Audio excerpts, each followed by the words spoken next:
یہ جس کام کے لیے ہوتی ہے جب وہ کام اس سے پورا ہوتا ہے تو وہ چیز عزیز ہوتی ہے۔ بڑھائی سے اگر لوہار کا کام ہونے لگے تو پھر یہ اچھا نہیں ہے۔ ہر چیز اپنے کام میں کام آئے تو بہتر ہے، یاد رکھیں۔ اور اگر وہ اپنا کام پورا نہ کرے تو اس کی عزت گھٹ جاتی ہے۔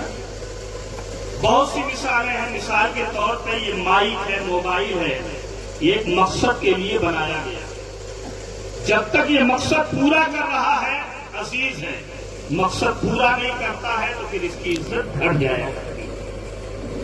اسی طرح دنیا کی کسی بھی چیز میں غور کرو تو کوئی چیز بیکار نہیں پیدا کی گئی۔ آپ کو کہنا پڑے گا جب غور کریں گے، ربنا ما خلقت ھذا باطلا، اے ہمارے رب تو نے اس چیز کو بیکار پیدا نہیں کی۔ ظاہر سی بات ہے کہ پھر مسلمان کی بھی پیدائش کا کوئی مقصد ہوگا، مومن کی بھی پیدائش کا کوئی مقصد ہوگا۔ یاد رکھیں کیا مقصد ہے۔ آج معاشرہ کیوں بگڑ گیا ہے؟ کیونکہ ہم اپنا مقصد بھول گئے، اور جہاں سے ہمیں مقصد یاد آتا ہے وہاں سے ہم دور ہوتے جا رہے ہیں، مرکز سے ہم ہٹتے جا رہے ہیں، تو ہم مقصد بھولتے جا رہے ہیں۔ ہم نے زمین کو مقصد بنا لیا، آسمان کو مقصد بنا لیا، چاند کو مقصد بنا لیا، سورج کی روشنی کو مقصد بنا لیا۔ کس چیز کو ہم نے مقصد بنایا؟ یاد رکھو یہ کسی اور کا تو مقصد ہو سکتا ہے، لیکن ایک مسلمان کا یہ مقصد نہیں ہے۔ ڈاکٹر اقبال نے کہا، نہ تو زمین کے لیے ہے نہ آسمان کے لیے، جہاں ہے تیرے لیے تو نہیں جہاں کے لیے، پرے ہے چرخ نیلی فام سے منزل مسلمہ کی، ستارے جس کی گردے رہا ہو وہ کارواں تو۔ تو اب ہمیں جاننا ہے کہ ہمارا مقصد کیا ہے، اور ہم اس مقصد کو جان کے اس پہ عمل کریں گے تو کامیاب ہیں۔ تو آؤ قرآن ہی سے پوچھ لیں، قرآن کیا کہتا ہے؟ واللہ ورسولہ احق ان یرضوہ ان کانوا مؤمنین۔ اگر تم مومن ہو تو بحیثیت مومن تمہاری ذمہ داری یہ ہے کہ سب سے زیادہ تم اللہ اور اس کے رسول کو راضی کرنے کی فکر کرو، سب سے زیادہ کوشش کرو اللہ راضی ہو جائے، اس کا رسول راضی ہو جائے۔ ایک مومن کا مقصد زندگی کیا ہونا چاہیے؟ اللہ راضی ہو، اس کا رسول راضی ہو۔ اور یاد رکھیں اگر ہم نے اپنی زندگی کا یہ مقصد بنا لیا کہ اگر خلاف ہے زمانہ تو میرا کیا بگاڑ رہے گا، میرے ساتھ مصطفیٰ ہے، میرے ساتھ ہے خدا، اللہ اس کے رسول کو راضی کرے، تو یاد رکھیں کام کیا ہوگا؟ سب آپ کی مرضی سے ہوگا، سب آپ کی مرضی سے ہوگا۔ جب آپ اس کی مرضی سے زندگی گزاریں گے، توجہ فرمائیں، سب کچھ اپنی آپ کی مرضی سے ہوگا۔ کیسے بزرگوں نے کیا کیا کارنامے کیے۔ کسی شاعر نے 4 مصرے کہے ہیں کہ مشینی دور ہے، ہر شے بسد رفتار چلتی ہے، جہاز اڑتے ہیں سڑکوں پر چمکتی کار چلتی ہے، عجب ہے شان ان اللہ والوں کی، ذرا دیکھو یہ جس دیوار پہ بیٹھے وہی دیوار چلتی ہے۔ عجب ہے شان ان اللہ والوں کی، ذرا دیکھو یہ جس دیوار پہ بیٹھے وہی دیوار چلتی ہے۔ کیوں چلتی ہے؟ کیونکہ وہ رب کی مرضی سے چلتے ہیں تو سب ان کی مرضی سے چلنے لگتا ہے۔ تو جو فرمائے رب کی مرضی سے آپ چلیں، اور کیوں نہیں چلیں؟ اس لیے کہ دنیا میں ہمارا آنا اور دنیا سے جانا یہ دونوں رب کی مرضی سے ہے، تو ہمیں زندگی بھی اسی کی مرضی سے گزارنا چاہیے۔ سبحان اللہ۔ اچھا اس قرآن میں دیکھیں ایک لفظ آیا ہے اس میں، ان یرضوہ، اس کو راضی کریں۔ 2 ذات کا تذکرہ ہوا، اللہ اور اس کے رسول، 2 ذات مگر واحد ضمیر آئی، جس کا ترجمہ ہم کرتے وہ یا اس۔ ہونا یہ چاہیے تھا کہ ہما آتا، ان دونوں کو راضی کریں، مگر یہاں ان یرضوہ، اگر آپ علمی اور عربی ادب کے اعتبار سے گفتگو کریں تو اس کو یوں بھی سمجھ سکتے ہیں کہ اعلیٰ سبیل البدلیت دونوں اس کا مرجع ہو سکتا ہے، اللہ رسول، مگر زیادہ بہتر یہ کہ رسول کو مرجع بناؤ، یعنی ان کو راضی کرے، رسول کو راضی کرے۔ اب ذات دو ہے، رب کی ذات، رسول کی ذات، دو ذات کا تذکرہ، دو شخصیت کا تذکرہ ہے، مگر جب رضا کی بات آئی تو صرف ایک ضمیر لائی گئی۔ رب نے بتا دیا اے میرے بندو، اگر میری رضا حاصل کرنا چاہتے ہو تو میری رضا کوئی الگ سی چیز نہیں ہے، محبوب کی رضا ہی میری رضا ہے۔ میرے محبوب کو راضی کر دو، میں تم سے راضی ہو جاؤں گا۔ سبحان اللہ۔ محبوب کو راضی کر لو، میں تم سے راضی ہو جاؤں گا۔ سبحان اللہ۔ اور محبوب سے راضی، سبحان اللہ، کیسے؟ لقد رضی اللہ عن المؤمنین اذ یبایعونک تحت الشجرۃ، یقیناً اللہ مومنین سے راضی ہوا، وہ مومنین جو آپ سے بیعت کر رہے ہیں درخت کے نیچے۔ پتہ کیا چلا کہ اللہ بیعت سے راضی ہوتا ہے، سبحان اللہ۔ اللہ مرید ہونے سے راضی ہوتا ہے۔ اب اگر بیعت سے اللہ راضی نہ ہوتا تو کیوں آتا ہے؟ سبحان اللہ۔ تو بیعت اور پیری مریدی کا ذکر قرآن میں، محبوب تم سے بیعت کر رہے ہیں۔ بیعت کیا ہے؟ پختہ عہد و پیمان کرنے کا، اس بات کا کہ ہم اللہ کی مرضی کے مطابق زندگی گزاریں، اللہ کی مرضی کے مطابق زندگی گزاریں گے۔ یا رسول اللہ، آپ کی اتباع اور آپ کی اطاعت کرتے ہوئے یہ بیعت، یہ بیعت جو بیعت رضوان سے چلی وہ اب تک چلی آ رہی ہے، سبحان اللہ۔ یہ تمام بیعتیں جو آپ دیکھ رہے ہیں، یہ بیعت در حق در اصل رسول اللہ کی بیعت، رسول اللہ کی بیعت ہے، اور بیعت سے اللہ راضی ہوتا ہے، سبحان اللہ۔ اب توجہ کریں کہ اللہ کو راضی کرنا ہے، یا رسول اللہ ہم کیسے رب کو راضی کریں؟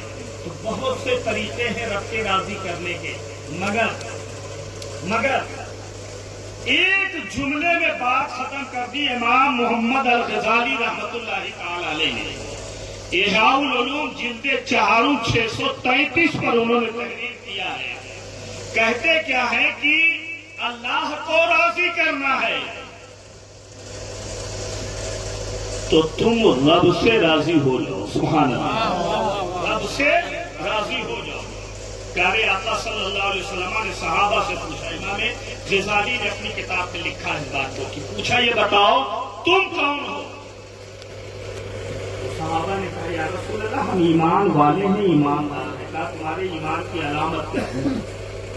تو کہا یا رسول اللہ جب مصیبت آتی ہے تو ہم صبر کرتے ہیں، جب نعمت ملتی ہے تو ہم شکر کرتے ہیں، اور ہر حال میں ہم اپنے رب کے فیصلے پر راضی رہتے ہیں۔ سبحان اللہ، رب کے فیصلے پر ہم راضی رہتے ہیں۔ تو یقیناً پیارے آقا صلی اللہ علیہ وسلم نے اس وقت کیا فرمایا؟ رب کعبہ کی قسم تم ایمان والے ہو۔ سبحان اللہ، ایمان کی شہادت نبی نے دی صحابہ کے، مگر یہ پوچھ کر تمہاری خوبیاں کیا ہے؟ اور ایک دوسری حدیث میں آقا کریم صلی اللہ علیہ وسلم فرماتے ہیں کہ کل قیامت کے دن میری امت کے خاص گروہ پر رب عنایت فرمائے گا، وہ اپنی قبروں سے پرواز کرتے ہوئے اٹھیں گے اور پرواز کرتے ہوئے جنت میں چلے جائیں گے، اور جہاں چاہیں گے یہ جنت میں رہیں گے، اور جہاں چاہیں گے جنت کی نعمتوں کے یہ مزے لوٹیں گے۔ ابھی سب حساب و کتاب میں لگے ہوں گے، مگر یہ اپنی قبر سے پرواز کرتے ہوئے بلا حساب و کتاب جنت میں داخل ہو جائیں گے۔ جب یہ جنت میں داخل ہوں گے تو فرشتے پوچھیں گے یہ بتاؤ تم کون ہو؟ کہا ہم جنت میں آئے ہیں تو جنتی ہیں، جنتی ہیں۔ فرشتے پوچھیں گے یہ بتاؤ تم نے کیا پل صراط دیکھا؟ کہا ہم نے کچھ نہیں دیکھا۔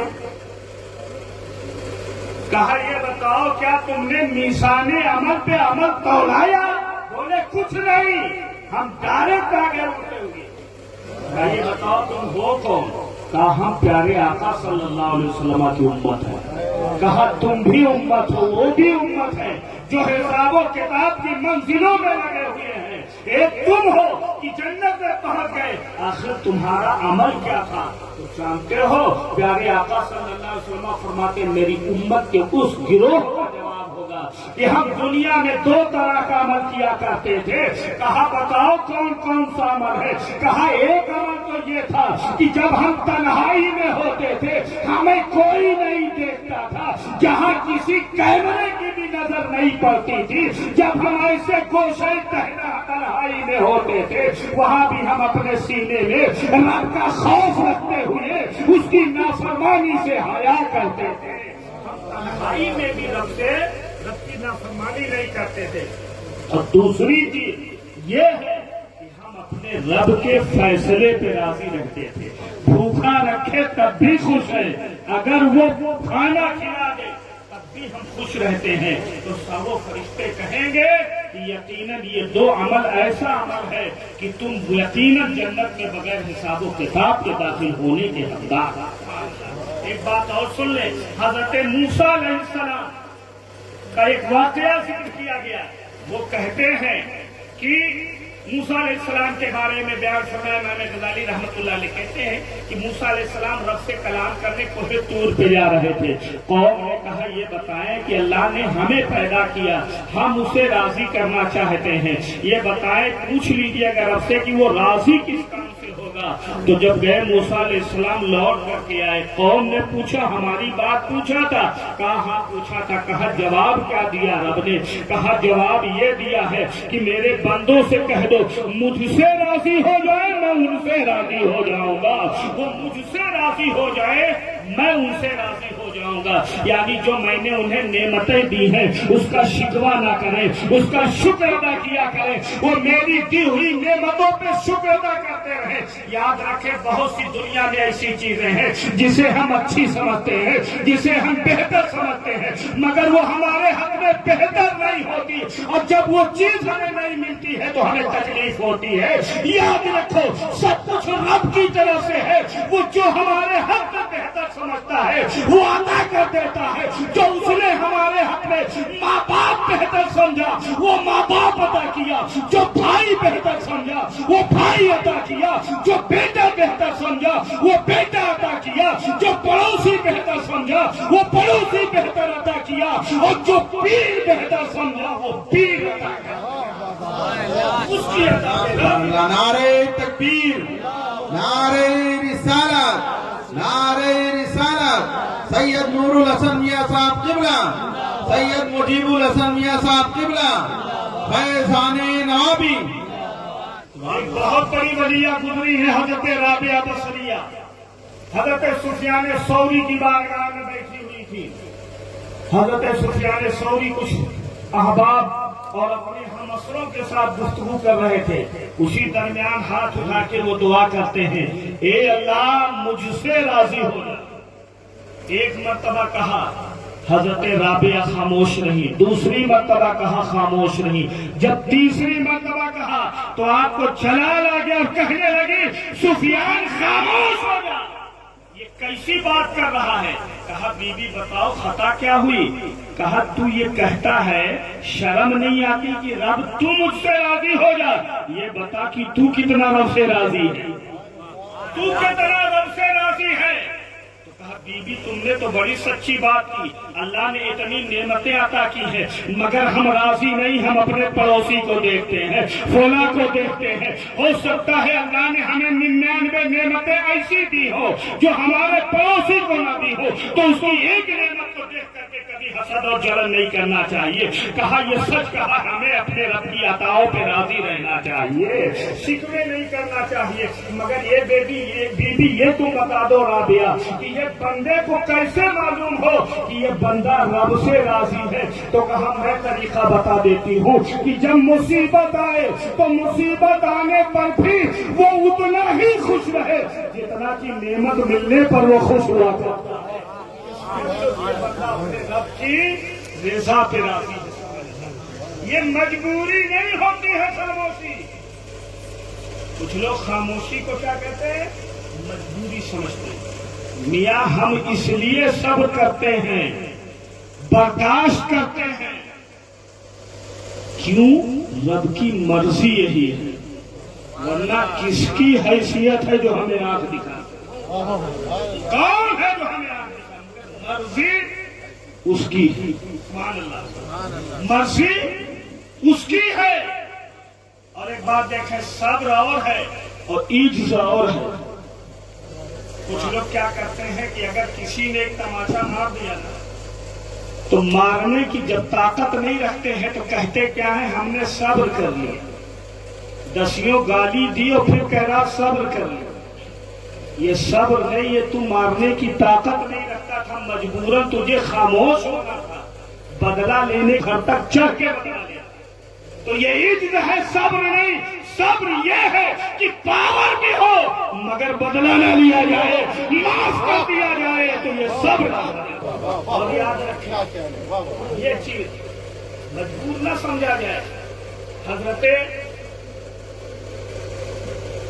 12 ائمہ حضرات میں سے کسی امام کا تذکرہ ہے، غالباً حضرت امام محمد الباقر یا حضرت امام جعفر الصادق، انہی دونوں حضرات میں سے علی جدہ علیہ السلام کے حوالے سے کہ انہیں بنو عباسیوں نے، اس دور کے حکمرانوں نے بیڑی میں جکڑ دیا تھا،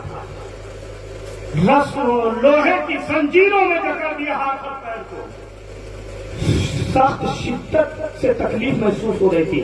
کسی مرید نے دیکھا آنکھ میں آنسو آ گیا، کہا حضرت بہت تکلیف ہو رہی، آپ کو اتنی بھاری بیڑی میں جکڑ دیا ہے؟